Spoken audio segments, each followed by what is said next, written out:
જેટલા યજ્ઞના યજમાનો બેસી અને યજ્ઞમાં આહુતિ અર્પણ કરે છે એ સૌ હોતા અને સૌ કોઈ શ્રોતા બંધુ અને ભગીની. અન્નાદ ભવતિ પર્જન્ય પર્જન્યાદ અન્ન સંભવ યજ્ઞાદ ભવતિ પર્જન્ય યજ્ઞ કર્મ સમુદ્ભવ. આપણને બધાને જીવન જીવવા માટે અન્નની આવશ્યકતા છે.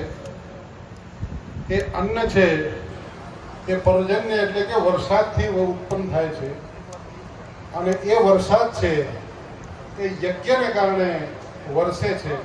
માટે યજ્ઞ કરવો એવું ભગવાન શ્રી કૃષ્ણએ સ્વયં શ્રીમદ ભગવદ્ ગીતાની અંદર કહેલું છે. અને એ કાર્યને અહીં સૌ સાથે મળીને ભુજના સૌ સમસ્ત મિત્રો સાથે મળીને જે આ સત્કાર્ય કરી રહ્યા છે, આ અહેતુ અકારણ, આમાં કોઈ વ્યક્તિગત કોઈ સ્વાર્થ નથી.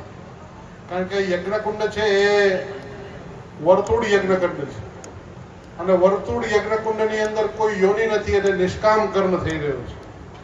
સકામ કર્મ હોય તો યોનિની આવશ્યકતા હોય. આ નિષ્કામ કર્મ છે અને નિષ્કામ કર્મ છે એ પરમાત્માના ચરણે જતો હોય છે એનો આ કર્યા છે.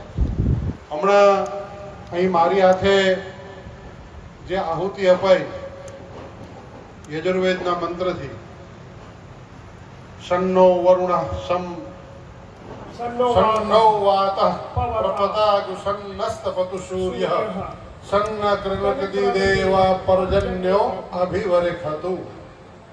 એનો અર્થ શું થાય?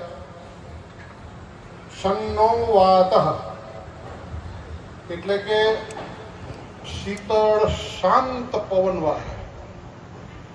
શન્નો વાતઃ પવતાગુ સન્નસ્તપતુ સૂર્ય એટલે કે સૂર્યનારાયણ પણ એવા તપે કે જેની અંદર મુશ્કેલી ન ઉત્પન્ન થાય. ઓલું સાઈડનું પત્ર સન્ન કૃણિકૃત દેવા પેલા એને પેક કરીને બાંધ્યું હતું.